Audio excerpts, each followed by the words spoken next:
Welcome to my channel. This is the place where we explore the profound teachings of Buddhism and the lives of the Buddha's greatest disciples.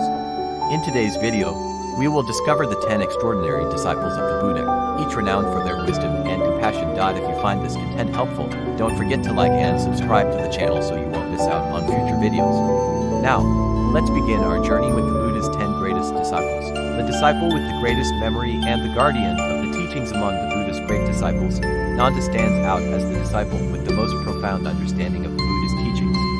Often referred to as the guardian of the Dharma or the disciple with the greatest memory, Nanda was a close companion to the Buddha throughout much of his life. His extraordinary memory, compassion, and deep dedication to preserving the teachings after the Buddha's passing are hallmarks of his spiritual journey. 1. Early life and ordination. Nanda was born into the royal family of the Shakya clan, making him a cousin of the Buddha. Growing up in Kapilavastu, the capital of the Shakya kingdom, he had access to education, luxury, and the life of nobility. Despite this, Nanda was drawn to the teachings of the Buddha from an early age. He admired his cousin Siddhartha Gautama, who had renounced the royal life to pursue spiritual awakening. At the age of 37, Nanda made the momentous decision to leave his privileged life behind and become a monk. He was ordained into the Buddha's Sangha, where he rapidly gained a reputation for his dedication to learning and his eagerness to absorb the Buddha's teachings. It was said that Nanda had an unparalleled ability to understand and retain everything that the Buddha taught. His presence in the Sangha soon became indispensable. 2. The Buddha's personal attendant. In the 20th year of the Buddha's ministry, Nanda was selected to serve as the Buddha's personal attendant. This role was not just an honor but a profound responsibility. He humbly requested that the Buddha not grant him any special privileges due to their familial connection. He also asked that he not receive any material gains from his service, and that he would only accompany the Buddha on his teaching missions, without interrupting the Buddha's schedule. His final condition was that whenever the Buddha gave a teaching in Nanda's absence, it should be repeated for him to hear later. The Buddha agreed to all of these conditions. For the next 25 years, Nanda faithfully served as the Buddha's attendant, accompanying him on all his travels and ensuring that his every need was met. He became known for his unwavering care, his attentiveness to the Buddha's physical and spiritual needs, and his ability to memorize and recall every word the Buddha spoke. 3. Nanda's role as the Buddha's memory. Nanda's unique gift of memory played a critical role in preserving the Buddha's teachings. It is said that he memorized every sermon, discourse, and conversation that the Buddha had ever delivered. His memory was so precise that after the Buddha's parinirvana final passing, he was able to recite the Buddha's teachings in their entirety, becoming the de facto repository of the Dhamma. Because of his extraordinary memory, Nanda was often referred to as the one with the most learning feeling, Bahusudo. He had an unmatched ability to recall not only the Buddha's public discourses but also private conversations and dialogues with kings, scholars, and lay people. In addition to memorizing the Buddha's words, Nanda also witnessed many of the significant events in the Buddha's life, including the Buddha's final days, making him an invaluable witness to the Buddha's life and teachings. 4.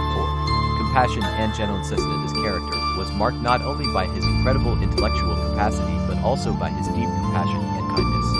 He was known for his gentle demeanor, always treating others with respect and empathy. He frequently intervened on behalf of lay people, women, and even other monks, ensuring that their needs were addressed and their concerns heard by the Buddha. One of Nanda's most significant contributions to the Sangha was his role in the establishment of the Bhikkhuni Sangha, the community of nuns. When Mahapajapati Gautami, the Buddha's aunt and foster mother, requested ordination for herself and other women, the Buddha initially hesitated. However, Nanda compassionately advocated on behalf of Mahapajapati and all women who wished to practice the Dhamma. His respectful and reasoned arguments convinced the Buddha to allow women to be ordained as nuns, marking a pivotal moment in the history of Buddhism and gender equality. 5. The First Buddhist Council and Nanda's role. After the Buddha's parinirvana, the Sangha was faced with the immense responsibility of preserving and codifying the teachings. The First Buddhist Council was convened in Rajagaha, attended by 500 arahants, to recite and compile the Buddha's teachings into an organized canon. Nanda played a crucial role in this gathering. Despite his remarkable memory and his deep connection to the Buddha, Nanda had not yet attained arahantship by the time of the council. This fact caused some concern among the senior monks, as only fully enlightened beings were allowed to participate in the council.